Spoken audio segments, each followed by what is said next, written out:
Thank you very much. Why don't I invite the panel to join?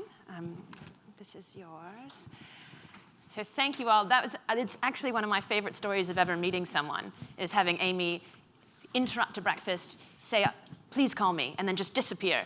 And then I called her, and she turned out to be a dear friend and a mentor and someone who continues to inspire me with the work she's doing, reminding us that we can continue to push the boundaries.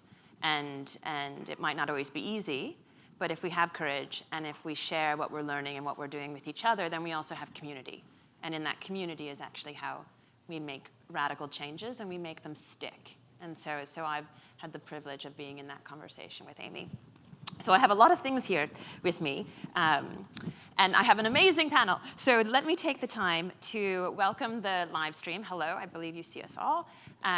And we're going to have a panel, and just to give you a lay of the land, at the end of the panel, then we're going to talk about the breakouts, and then I'll go through the logistics of how we get you to the breakouts, because there's a little technical stuff there.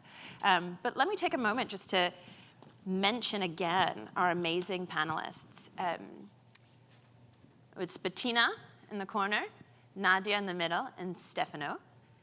And they are amazing authors. And so just wanted to give a moment. All of you have Conscious You on your seats for those in the room and those not in the room. This is what the book cover looks like. So this is Nadja's book.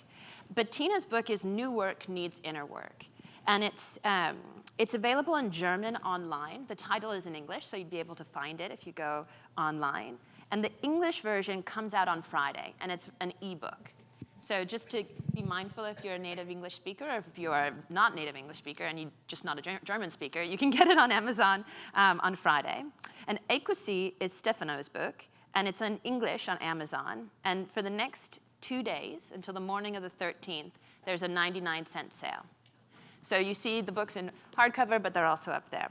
And so there are also versions that you can peek in if you'd like. Now, if you Google any of these names, you can get all their biographical information. So I won't take the time to reintroduce them. Jill did a great job, thank you. What I thought I might do is invite each of the authors to take a minute to introduce themselves to you by sharing what inspired them to write these books. So panelists, in any order that you feel comfortable with, what was the question you were trying to answer? What were you trying to achieve in this book? Where did the inspiration come from? Well, I'm Italian, so I will say ladies first. Nadja first. Okay. We have a very polite panel. So for me, it was kind of an interesting journey, because for many years I thought, why write another book? There are a million books on the market that are amazing. People have said the same things over and over again, and many of them were much more educated and much smarter than I am. And then what happened, though, was that I started writing up sort of articles for clients of mine explaining some of the processes and models that we had used in our coaching sessions. And out of that grew a book. So it feels a bit like I stringed pearls on a string. So many of the models in the book are not originally mine. Everything has a source at the end of the chapter if you want to go back to the original origin of a model. And that was how the book was created eventually. I think my story is a little bit similar. I've been doing self-organization work with teams for about 2 years, when kind of me and also my co-author, which was also my first client for self-organization, we got more and more invited to speak about what we did. And then after a while she said, you know what, Bettina, we have to put it into a book, so it's not limited to whoever sees us in some panel or whatever. And she basically pushed me through a 1-year process of writing this down, which was an incredible, vulnerable, and shameful experience for me, to be honest. Yeah. Because I was like, who is going to read this, and so on. And here we are. And we're very happy, or I'm very happy. She pushed me and we did it. Nice. So my turn. Well, actually, it was a journey that I shared since the very beginning with my business partner, Giovanna D'Alessio, and I hope she's online watching us now. The source of our original thinking actually came from different points. It's like if we started to realize that there were different things that we were noticing that could be connected. So on one level, we were noticing that there were a lot of, let's call them emerging organizational models They were interesting, trying to revolutionize, and of course Laloux was one of the pioneers in this, the workplace. And then there was also a consideration that we did based on our own experience, which was more about the pains that all our clients were suffering. And it was interesting to notice that they were kind of going through the same challenges. So we started to put things together and connecting the dots, so we realized that there was something more to be looked at there. And after 2 years, we came to this book, which is really the story of this journey. Fantastic. And for those of you in the audience, you will have gotten a Mobius strip magazine, and you can also get it online. And there are excerpts from the books in here as well. So if you want to get a bit of a sneak peek, the one on Stefano's book is online. It's from the 2018 version. But this is a really great content. And for those of you online who haven't yet been exposed to Mobius strip, it's an amazing magazine and collection of articles from thought leaders like these three. Okay, great. So one thing worth noticing is the individuals to my left all have European accents. And so because we have a diverse audience and because we have a diverse group online, I thought it'd be worth taking a moment to mentioning the exposure that they've had to countries and companies and cultures. Because the thing that I think will emerge is one size doesn't fit all.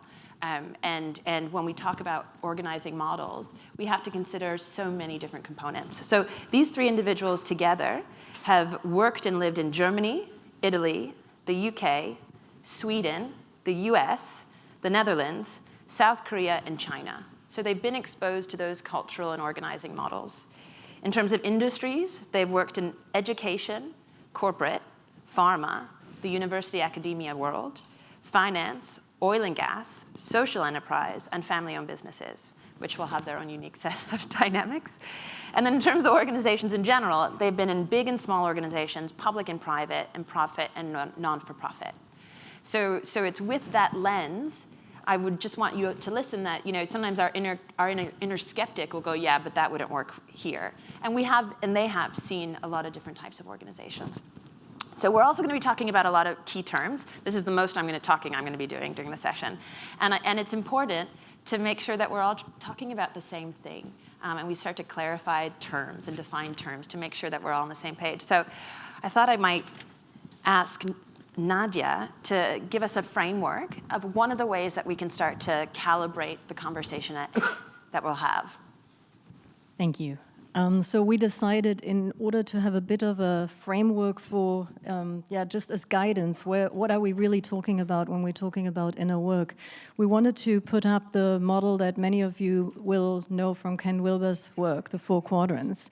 So in order to really understand what is going on in any organization, we always have individuals in an organization, and of course we have the overall collective. And the collective depends on what sort of collective I'm really looking at. That can be either a team, that could be a department, it could be the entire organization, it could be the organization plus important stakeholders, right? So there are different layers to this. And in this area we have something that we could call the exterior for individuals and collectives, so a part of their reality that is easily observable and measurable. For the individual, we're looking at the behavioral aspects. So we're looking at body, physiology, our skill set, our competencies, and also our measurable output. So what am I producing as an individual? For the collective, on the other hand, we have the social element, so our environment, any systems, structures, processes that are part of this collective, and of course the collective output that we produce, for example, in an organization.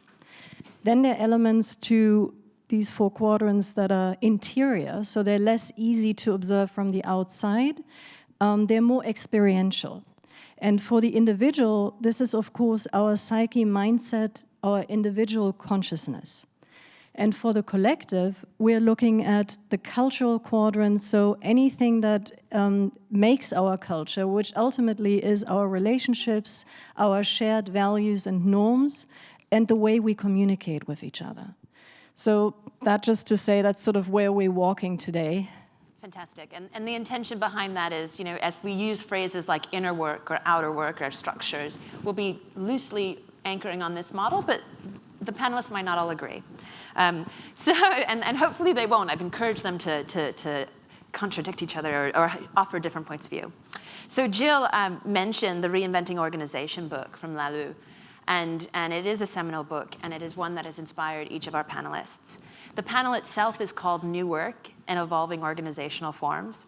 And I thought, again, in the spirit of just what are we talking about, I thought I would ask the panel, what do we mean by new work? What does new work mean? What are organizational forms evolving from and to? And why should we care? Why does this matter? Do you want to take it, Bettina? Sure. Thanks. Like when I do my workshops, I always start with what I feel new work is not.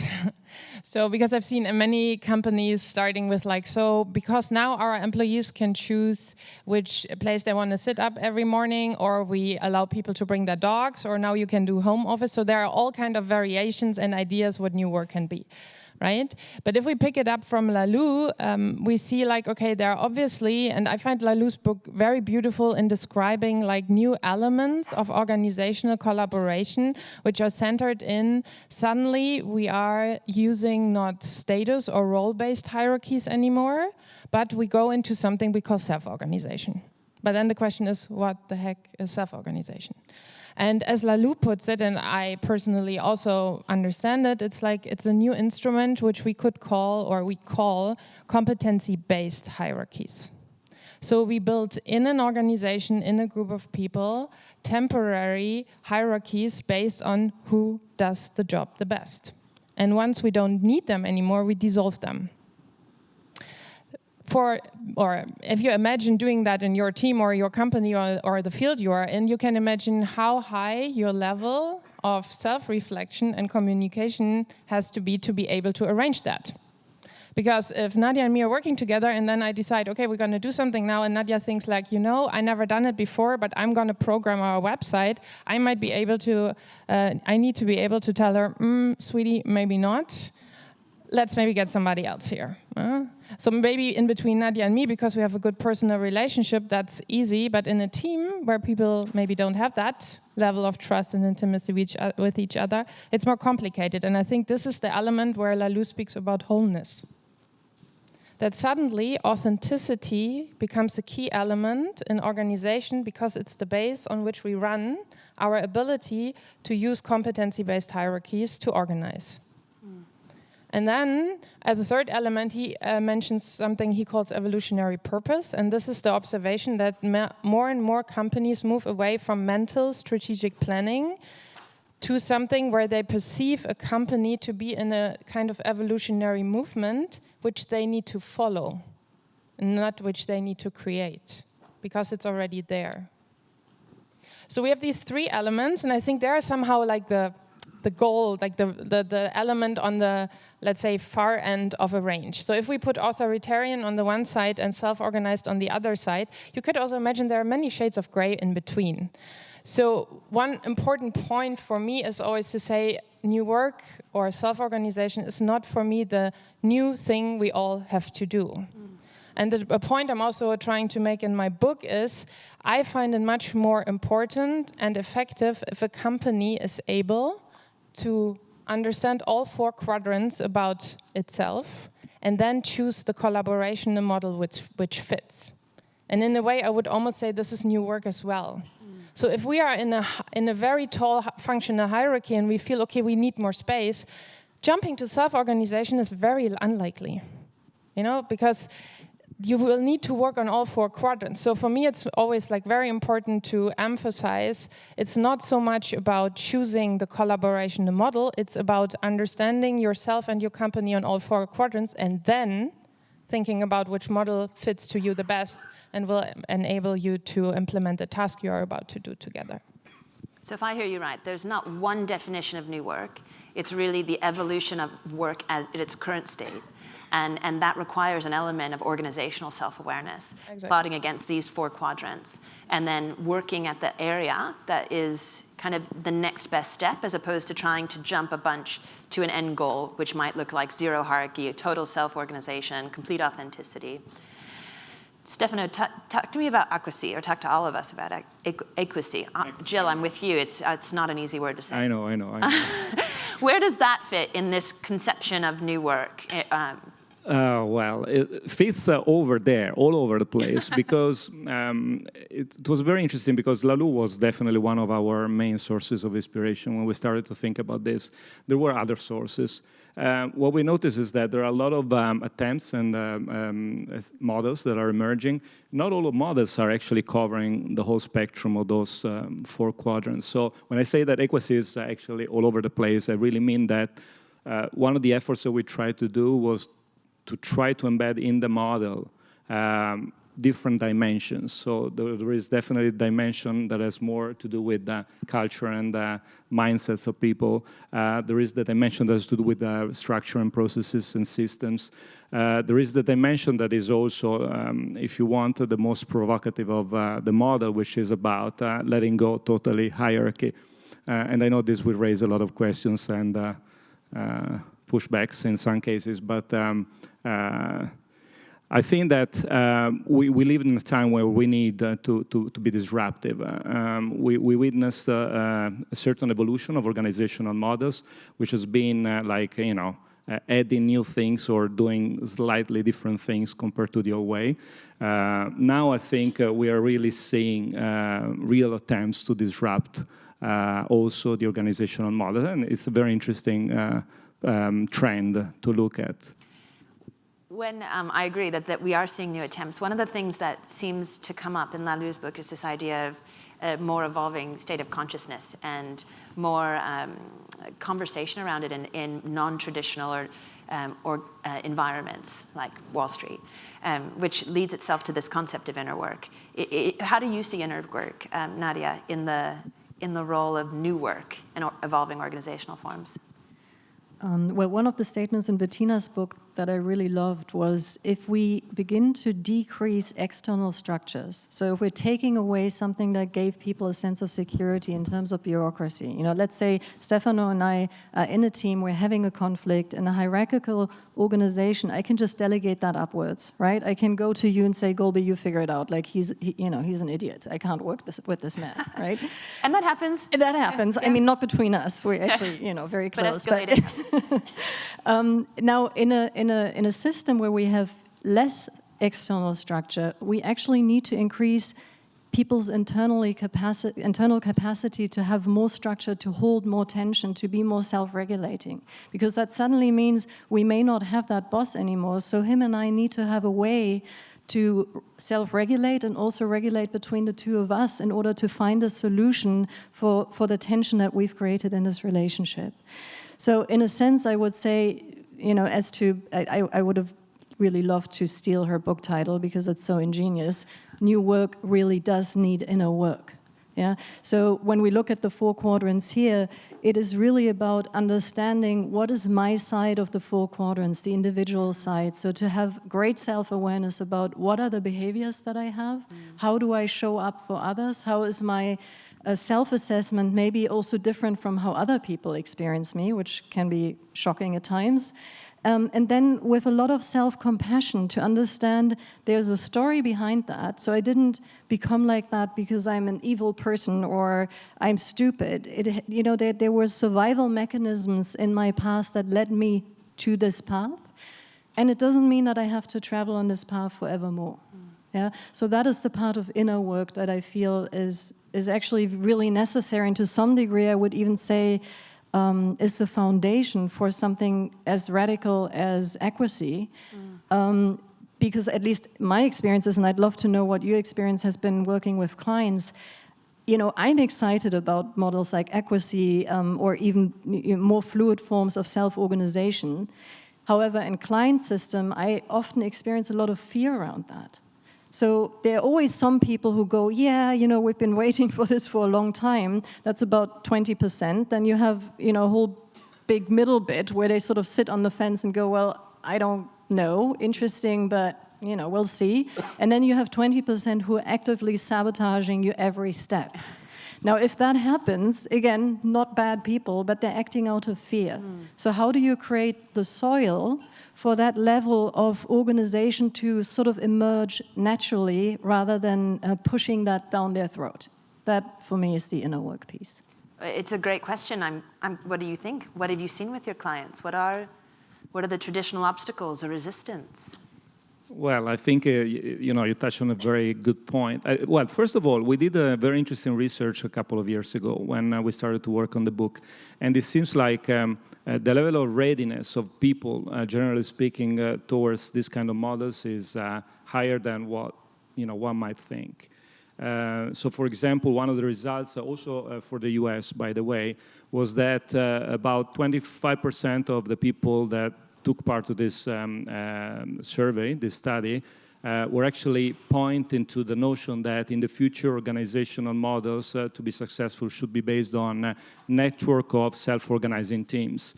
So 25% might not be 80% or 90% or 100%, but it's a pretty high percentage of people that had that vision. And together with that, there were other interesting elements that came out. But I totally resonate with you. So I think it's important to understand what is the level of readiness of people. It definitely is not for all. What I understand about organizations that try to implement these models is that it takes time, even when there are the preconditions, and probably between 20 and 30% of the people eventually will leave the organization. So I think that has to be factoring the plan. And I think in the end, it all comes back to what Nadja already put out around, like, okay, so how am I creating my sense of safety in my working place? And I mean, I come from Germany, and I can tell you, we Germans, we do that with rules and structures. So when somebody comes and tells me, we're going to take that away from you, there is at least one part in me, and even today I have that, where I get panicky. And so, first of all, it's like Stefano and Nadja said about the readiness, but it's not only about the readiness of the teams, it's also about the readiness of management. Because I often get companies coming to me like, yeah, Bettina, we want to do new work. And what becomes very clear after 10 minutes is I'm sitting in front of a management which never really wanted to lead. And then self-organization is the perfect tool to get out of this tension I'm always sitting in with a team like, yeah, we're not really led, and yeah, of course, now I'm delegating that to you. Yeah? So, but for me, like one of the principles we also described in the book is self-organization is not a delegation process anymore. It's a permanent power transfer where we really share a responsibility in a team. So I can only, and maybe the Constellation class will subscribe that because that's one of the systemic principles, I can only transfer power which I really took in the first place. So if I'm a manager who never really took the position of leading my people, there's nothing I can transfer. So in that case, you first start with management because there's nothing to self-organize in the first place.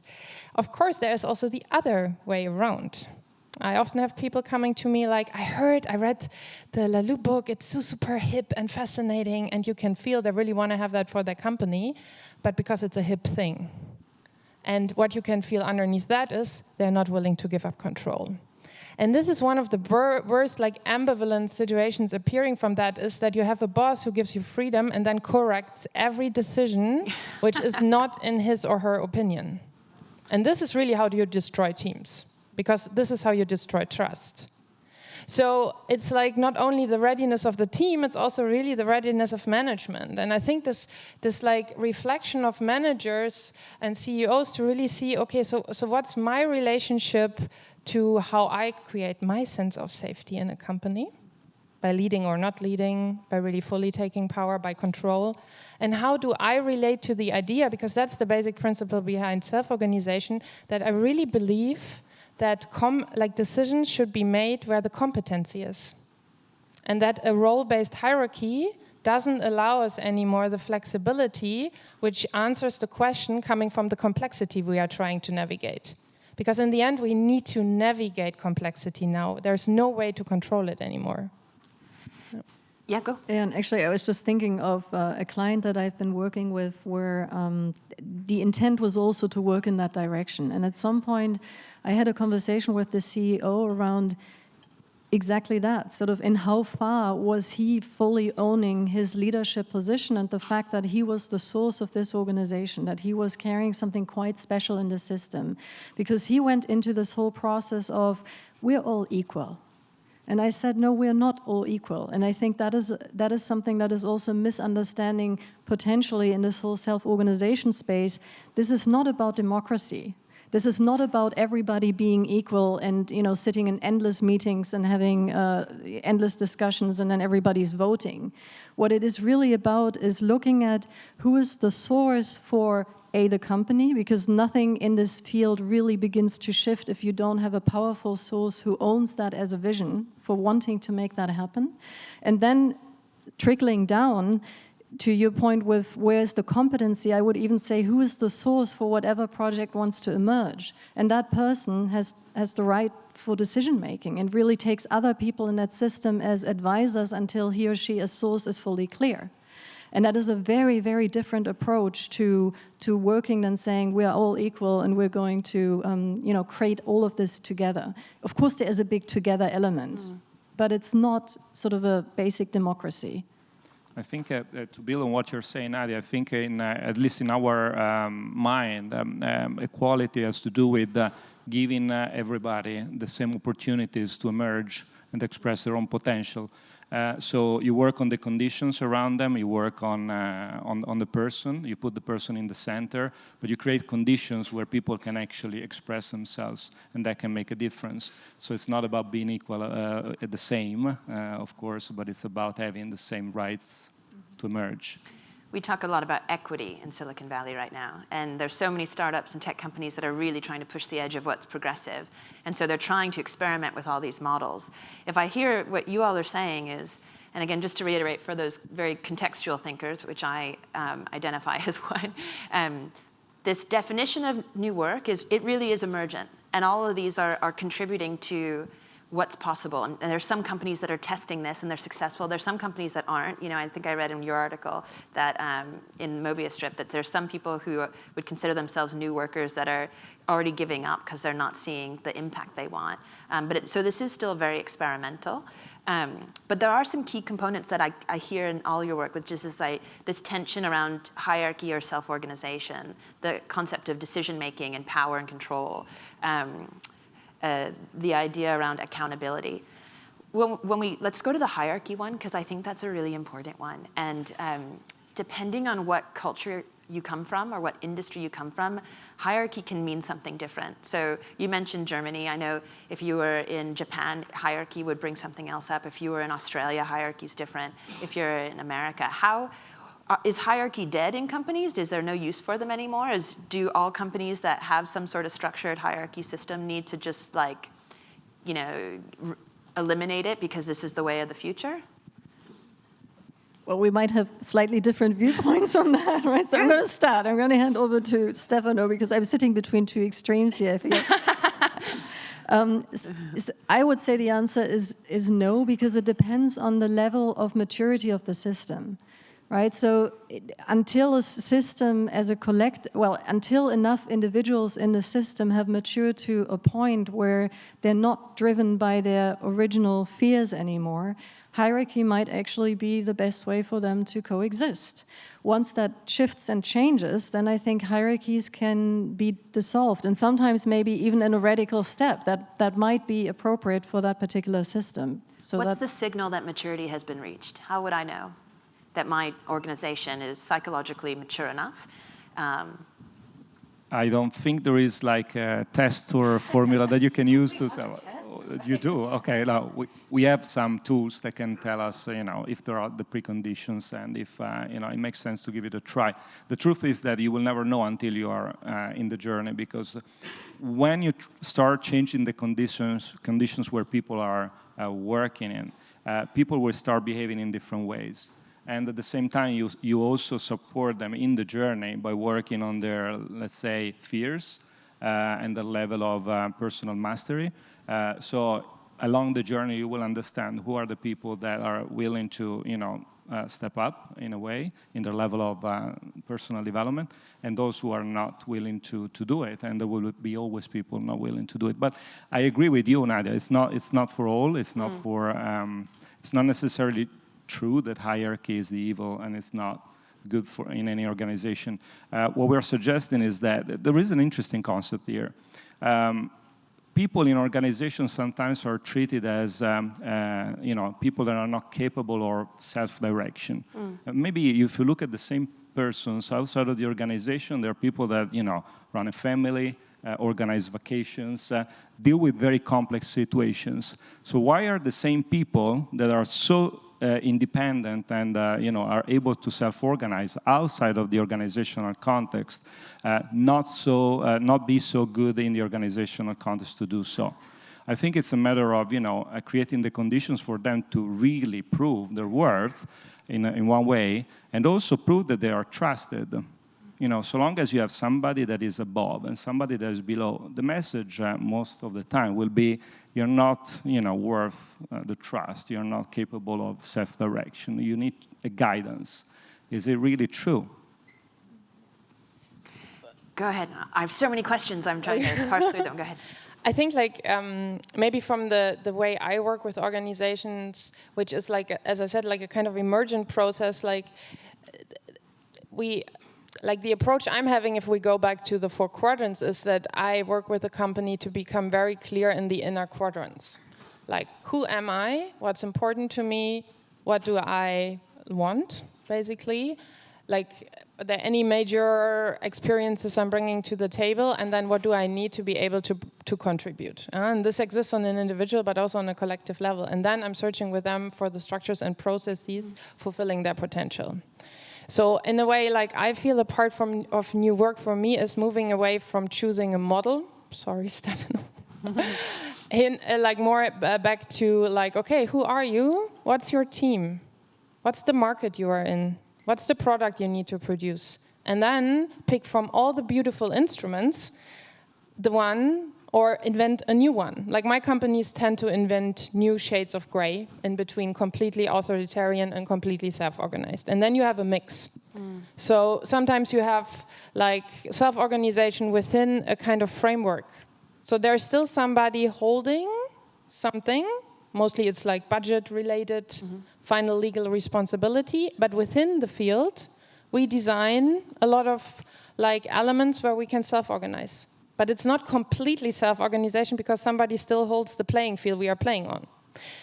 Could be also something more hierarchical. So there are so many shades of gray in between that, but they should fit to the inner quadrants. And I'm glad you brought up the inner quadrants, because it sounds like that's a key theme, this ability to move into this more fluid way of organizing as a group requires some inner work, as obviously we've talked about. How much is too much inner work to bring to the workplace? There's a lot of talk of, bring your whole self to work.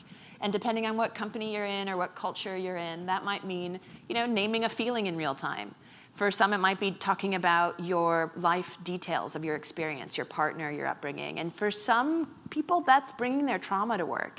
Is there a line of what's kind of too much for an organizational system to hold, especially if some people aren't mature enough or in the adult power, responsible role? Could that lead to chaos and potentially a lack of psychological safety? Our resident psychologist. Actually, I'm really interested in your experience in that field, because it sounded like that is a question that's really dear to your heart. So I'd love to know what you have witnessed at the workplace to turn us around for a moment. Sneaky.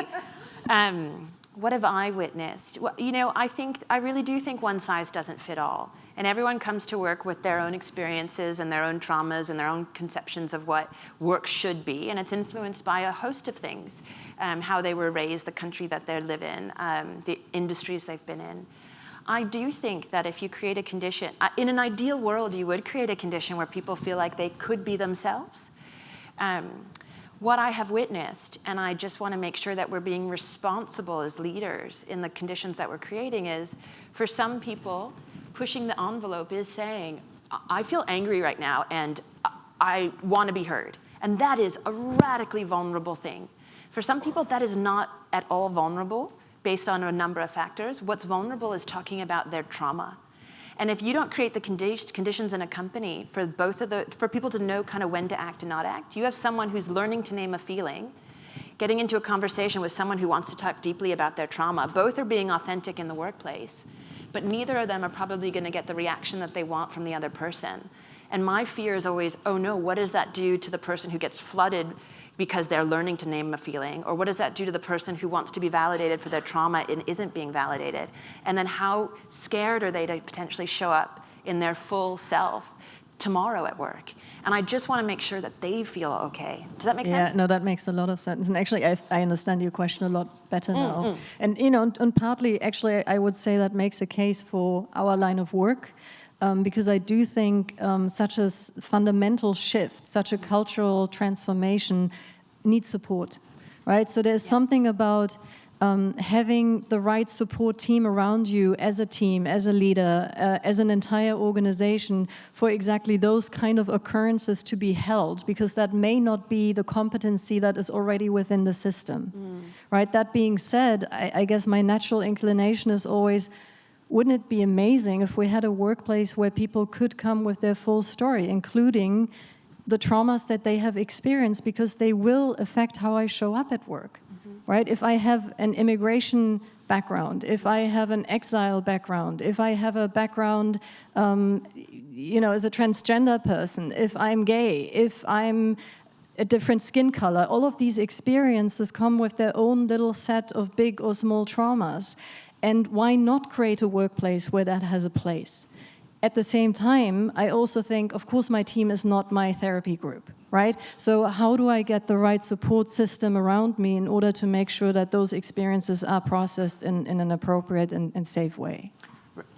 And if I may add one thing, I think that, you know, before you get there, there is a very long journey to go. So I think that, you know, even if organizations, let's make an average, were to take a few steps in that direction, it would be already, you know, a quantum leap in terms of evolution.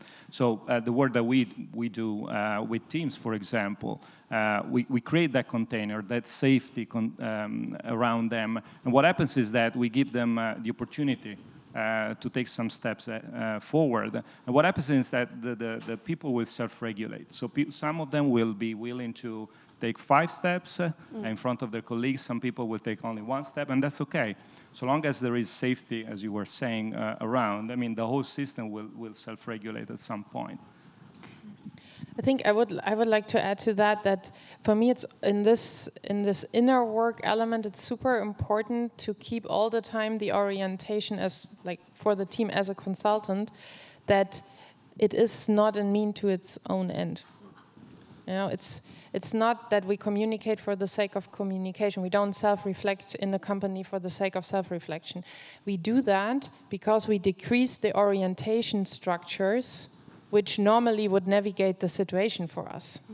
And when I don't have a role-based hierarchy with standardized processes anymore, I need to be able to at least reflect when I'm triggered, because otherwise we move with biased information. So in a way, it's almost like a very intellectual, mental argument why we start to go into the emotional realm all of a sudden.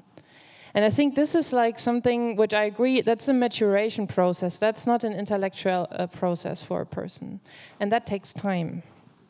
Like normally when I work with companies, let's say, who are already at a level where you can feel, okay, we can really go towards self-organization, it takes them 1.5 to 3 years to build the maturity to really live that. And then we have to keep in mind it's also a very people-based system. And then when you lose some of them, you start all over again. I think that's a hugely important point, that this isn't a flip the switch, all of a sudden you dissolve your models or your structures and everyone knows how to behave and it all works smoothly. You know, it is an evolution, and I think some people might be wise to take it slowly. I know some people who might jump into it and realize, ooh, well, we're not ready for that, and they might have to pare back a bit. But either way, what I keep hearing the three of you say, and hopefully I'm not projecting this onto you, or you are actually saying it, is that, you know, the inner work and the development internally is in parallel to what you're doing structurally, and they actually dance with each other. And maybe you can dissolve the external structures if and when you build up the appropriate inner ones, because the less support there is outside, the more you need to be able to look internally. But ultimately, this is the shift of just greater consciousness and greater self-awareness and self-development, or self-regulation is the word I heard you use at work. Yeah, well, only one thing, because we mentioned the word structure many times here. So in my experience, self-organization is not about letting go of structures. It's about looking at different types of structures. Great, tell us a little more. So you still have structure, but it's not the structure that is inherent to a hierarchy. So you still have rules, you still have systems and processes, but the way you design them is, it comes from a different place. So just to make sure that we are on the same page on this, because otherwise it would be anarchy, and that's not the case. Well, and I think that's what when people hear self-organization, they think anarchy, and so this is where people are really bringing their old stuff and their old stories to these terms, which is why it's great to describe them. And, that being said, I actually think the new organizational models and forms that we're now seeing emerge, they may actually look from the outside as a form of anarchy, right? Because I was just talking to a colleague of mine recently who's working with a big sports equipment company. And over the course of 16 years, they've now moved to a space where the people that work for that organization, they decide how much they want to work for the organization. They decide how much they want to earn in the organization. They decide how much holidays or sabbaticals they want to take. They even have sort of an internal academy where they now train other organizations to adopt their model. It looks a bit chaotic from the outside, but they are so clear around this principle of sort of hierarchy-based, competency-based hierarchies, and sort of also being very clear on the source principle and knowing that if somebody wants to do something and owns that fully, they will do a good job with it, and they trust the people in the system. And they didn't get there in 2 years, right? That was a 16-year journey. And even to look into the future, I recently saw a very fascinating talk by a man called Armin Steuernagel from the Purpose Foundation in Berlin, who actually claimed that if we want to look at sustainable self-organizing companies for the future, we even need to look at steward ownership. So to move away from companies that are owned by one person or that are being directed by shareholders who sit somewhere in Kentucky and frankly could care less about the future of that organization. So how do you even transfer literal decision-making power back into the system, into the future? Right? And the Purpose Foundation that he works for, they help organizations make that transition. And it's quite a radical new model, but he said, I think that's the future. I'm going to hand it over to audience questions in 1 minute, but just last question. So if you have something in your mind, think of it. There's a lot of conversation around millennials, and that this new world of work is really the model that they want, because they're purpose-driven, they're human-driven, they have had different experiences.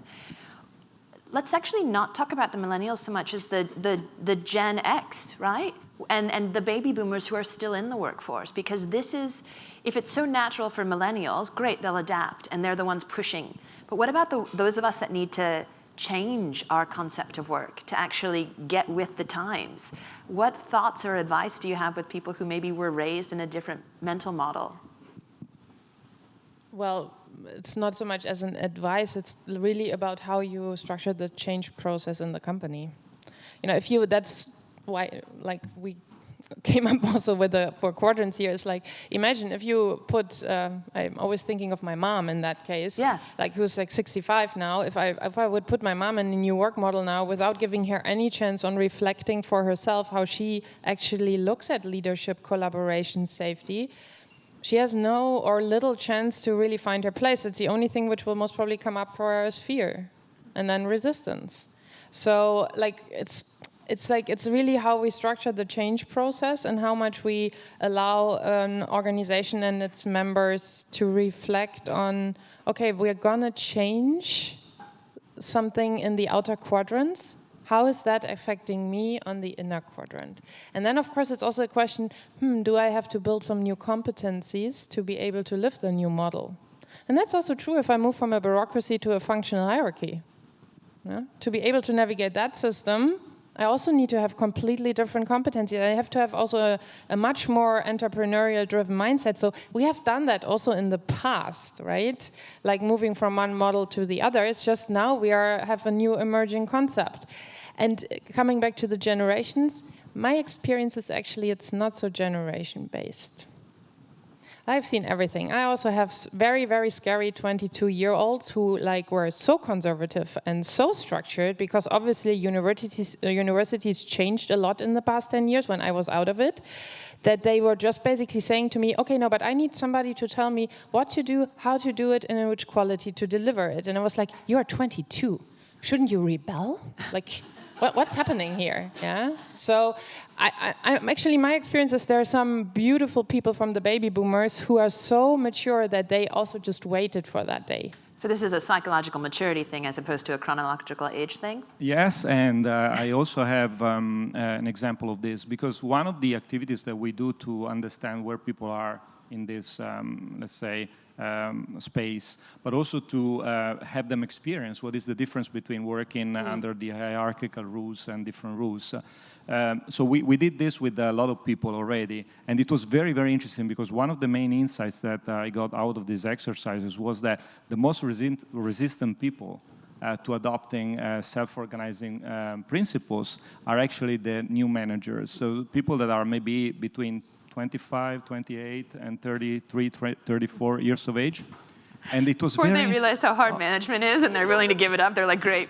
And, and that raises a question. Why is that? Because, it's not so intuitive. And, one of the conclusions that we got to was that, probably we need to go back to how they are formed and, what kind of education they got. Because, if you think about it, people are educated within a system that is really helping them to understand how their future career will look like in a traditional organization, not in a self-organizing entity. Fair enough. So we really have to teach everyone new mental models around how to work with each other. And if I hear you right, then we can't assume that it's a generational thing or it's a cultural thing. It's really an individual human thing. And to pick up on one word that you said, because I think that is actually essential, and I know that you touch upon that with your model as well, is the word everyone, right? Because one thing where I feel we as consultants, facilitators, coaches are actually sort of disappointing a bit is our products are so expensive that we keep them usually limited to the first two levels of leadership in an organization. And as much as I love that work and as important as I believe it is, I think in order to achieve a true transformation, you actually need to find a way to include everyone. Right? So I know that accuracy is built on that foundation of including everyone. I know that what we do at Conscious You is built on the assumption of how do we scale this? How do we actually include everyone and make people see that humans are humans are humans? Yes, great, fantastic. We have some time for questions. If anyone has some burning questions, we have microphones. But until those microphones get around, do you want to just ask a question and I'll repeat it? Yeah, sure. I'm very interested in if you take a lot of what you're talking about and apply it on a corporate or company level. And if I try and use an analogy of a bit of what I hear you talking about is redecorating a house. So knocking down the walls, building new teams, getting it to work. But I'm really wondering how you look at the structure of the house. And when do you do inductive? So start with the teams in groups and parts of the organization. And when do you need to change the whole structure? And particularly with that, I think of in markets, if you don't change the board of directors, who's accountable in a legal sense, you're not going to change the hierarchy. And so I wonder how you think about that. So just for the live stream, in case I didn't hear the whole question, the way I heard it, and hopefully I got this right, is the analogy of a house. Do you change the whole foundation, or do you start in one room or with one part? So do you pilot it versus scrap it? Rather than using an organization, I use a company or corporations in a legal sense. Markets are formed with very legal implications for directors, for those stakeholders. And so how does that fit into new work? And when do you need to come from the top and from the bottom, that sort of conflict? Okay, you already said it beautifully. So there are two movements. One comes from the top, one comes from the bottom. So there are always two scenarios, in sense of either some teams have an impulse to change something, and then that's the bottom-up movement, and that will stopped at a certain point by the top-down movement, right? So you hit the ceiling. And it's depending how the management is on up there. And then you have the other one, and Laloux is also highly recommending it, get the CEO on board. and then clarify, that's not what I would say, clarify with the CEO how far he is willing to go. He or she? Sorry, he or she or they? I said he, she, or they. He, she, or they, sorry. So really clarify, like, what's the horizon we are talking about here? And then to see how we work with the legal structures. I have some companies who have the same, like, legal structure with the CEOs being personally liable for whatever happens, but they're completely self-organized, and it's basically the personal risk of these people. They say, like, we believe in the system, we trust our people, and yes, if something really goes wrong, it's going to be me. It's like the gap they have to navigate, at least in Germany right now, because there is no answer to that from the legal system, apart maybe from what Nadja mentioned, also to move it into a foundation-based. I mean, then you still have some hierarchical. But it's really like to take the next steps and not to jump, you know, and then you change. There's a lot you can change before you have to touch upon legal structures. And I want also to share one example of this. And by the way, I agree with this. And I mean, if you need to have people that, for legal reasons, have to be identified with certain titles, they will still be there. What changes is that the way they will exercise their role. So they don't need to be, let's say, hierarchical towards their people in order to be a CEO, an HR director, or, you know, marketing director or whatever. One of the latest implementations that we did with the model was for one specific team for Nespresso. You all drink coffee, right? Okay. George Clooney, I think, is the testimonial there. So we did this for the HR team in Italy, knowing that we would implement only specific practices of the model, because the HR team will still exist within a larger context, which is still hierarchical. But the team leader there was willing to let go hierarchical power over their team, her team, sorry. And that was interesting because for the work, she's still the HR director, and she still has legal responsibilities associated with that role. But the way she operates in the team is totally different.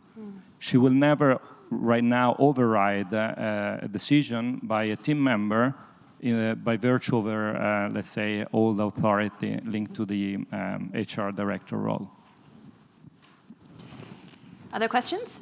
I think let's actually just let her, she had on from the beginning, and then you'll be next. Great, thank you. Yeah, it's probably that I don't fully understand yet everything, but there's two things that I would love you to talk a bit more about, because they still feel like we're missing them or we're at risk of ditching them. And I understand the old models maybe are not so perfect anymore, but the two things are, it comes across still to me, the way I'm listening to you, as very individualistic. I choose I want to work on this project. I choose how much holiday I take. I choose what I want to do, etc.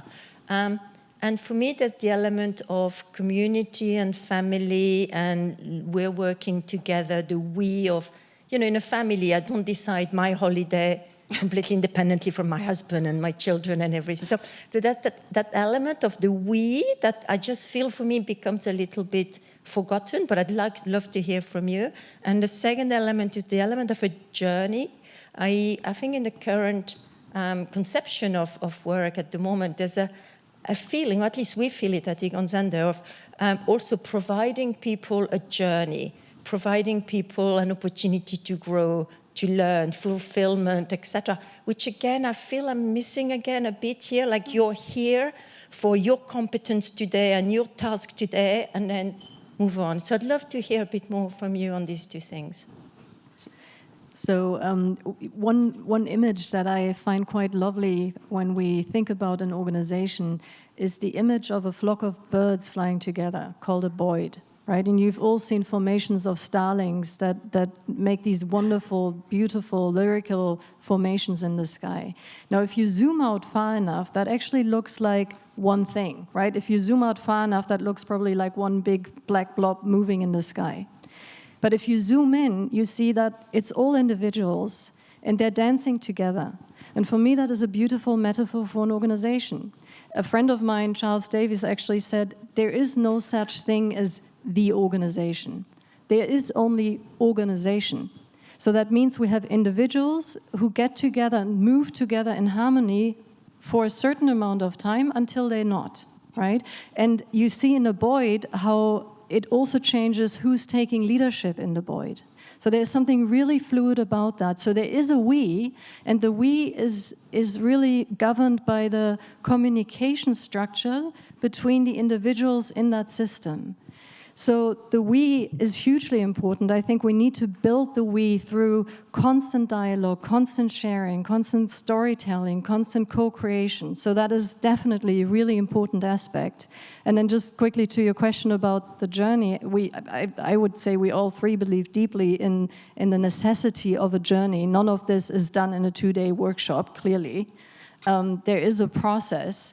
And and I know when you implement equity, it's a long process. I know how long you work with your teams and your organizations, and I know that at Conscious You, even one level of our program is a 5 to 7 month journey, and that's just the first level. And it's a day-to-day ingraining of new habits and new communication into the DNA of the organization. And then level 2 is 8 months, right? So there really truly is a journey there.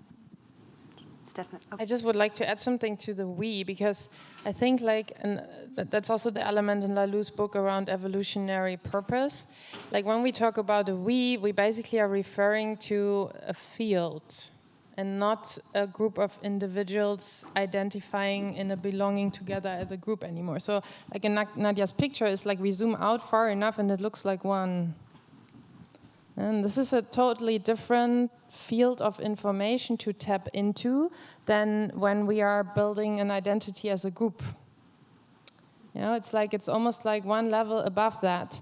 And it's very true, we need exactly this type of quality, because only in this evolutionary purpose can become feelable and experienceable. So there is a movement in a flock of birds, and nobody really makes it. There's not one person having that idea. It's like a movement which is a co-creation. And I think co-creation is the word to emphasize here. And for this, I need to have a kind of ability intuitively to tap into that movement and help to follow it, or if we want to phrase it the other way around, not to disturb it, right, with my individual ideas. Do you want to chime in quickly? If I can offer, build on what you're saying. By the way, I love the image of the flock because it goes back to one of the principles that inspired equity, which is the organization as a living system. So that totally resonates. To your questions, very, very quickly. So in equity, the building block of the organization is the team. So it's all about we as a group of individuals, of course. The teams agree, the rules of the game for them. They agree their objectives, their strategies. So there's a lot of discussion that happens at team level. And then there is a space for the individual to, let's say, express his or her own potential. So that it's all there. To the second question that you were asking. Can you just quickly? It's like career journey. Okay, so thank you. I believe in those systems there is a much higher opportunity for people to invest on their own development, because it can really go in different directions. If you think about a traditional organization, the development of people is very often cascaded from the top, based on development plans that are not necessarily linked to what motivates the person or the future evolution of the profession of the person. So I think it's much more interesting to delegate to the person part of the responsibility to design his or her own development journey. And in that space, I think it's much more possible. Unfortunately, I saw the time, so we're gonna have to save your question for the break. A couple more things before we wrap in order to get you out on time. Panels are interesting and they're fun to facilitate and they're fun to listen to, and then you can often walk away going, wait, what was the takeaway? Because there's so much that was shared and we kind of go in a lot of different directions. So I asked each of the speakers just to spend a moment, if they were going to leave you with one thought, what would that thought be? So what's the takeaway you want these folks to have? I start this time. So it's self-organization is not for all, but I think we are ready for something more disruptive. So not any more slow steps in the evolution of organizational models, but be brave and take the quantum leap. Be brave, I like it. For me, it would be new work does need inner work. It needs everyone, and it needs time. Yeah, and building on that, like to keep in mind that the outer and inner quadrants are in a balance. So whenever you want to reduce any outer structure, you need to build up inner structure. Fantastic. So thank you all for being such a good audience. Please join me in thanking our panelists.